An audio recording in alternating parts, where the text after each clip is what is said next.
everyone. Welcome to another edition of the Library Marketing Show. I'm Angela Hursh from superlibrarymarketing.com, and today I want to answer a question from a reader. This person would like to remain anonymous, but he or she is having an issue at their library that I think is important to resolve. So they are getting some pushback in an effort to make library marketing materials more accessible. And I want to help to create an argument in case this is happening at your library, why you should be focusing on accessibility of your marketing materials. The number one reason why you should do this is because equal access is part of our mission. We are organizations, our industry, we are open to all. We believe in sharing information with everyone, and there should be no limits to that. So that means we need to do whatever we have to do to make sure that the people who are at a disadvantage in our society get the information from us that they need. So equal access is part of our work. If you don't feel like that's part of your work, then you probably should not be working in the library industry. Most of the people I know who work in libraries do believe in equal access for all, and this isn't a problem for them. I just want to point out that 1 in 5 people around the globe live with a disability. 1 in 5. That is a huge percentage of people. We should be making sure that everything we provide for them at the library, not just services, but the marketing as well, are accessible. So the person who wrote in said one of the arguments that people made against making library marketing materials accessible is that it's not the thing to do on social media. It's not a trend.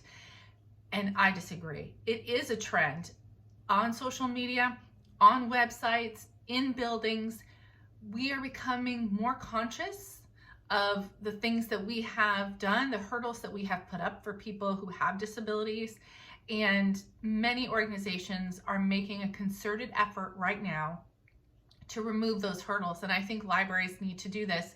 If we don't, we risk being called out by the people that we are supposed to be serving.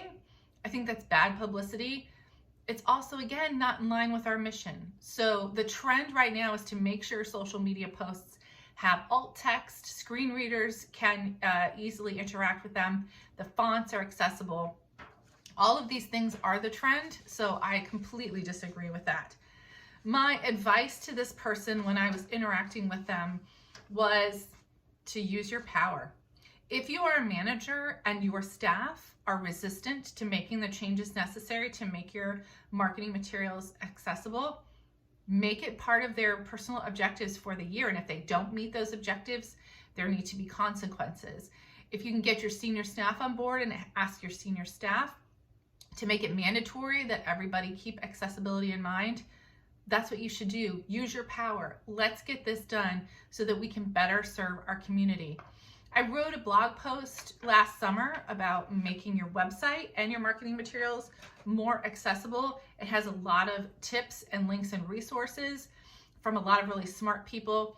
Look down in the session description, or in the video description, I should say, and you'll see a link to that. Share it with your staff. Do you have some suggestions for this reader?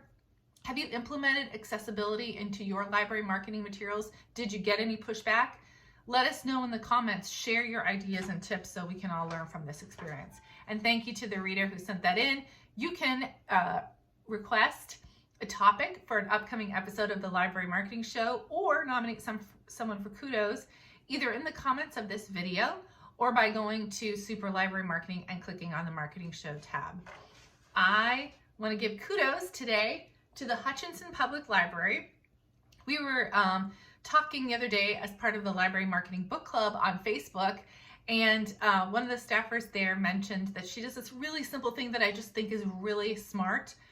During Library Lovers Week, which is the week of February 14th, she asks her patrons to write on a little heart why they love the library, and then she translates or repurposes those hearts into a form that she can send and share with legislators and lawmakers, so she can demonstrate the real impact of her library on the community using the voices of patrons in the library. And I think this is a great idea. Just put out some paper hearts and ask people to anonymously tell you why they love the library, and then let people in power know what their patrons are saying so that you can secure your budget and buy-in for everything your library wants to do.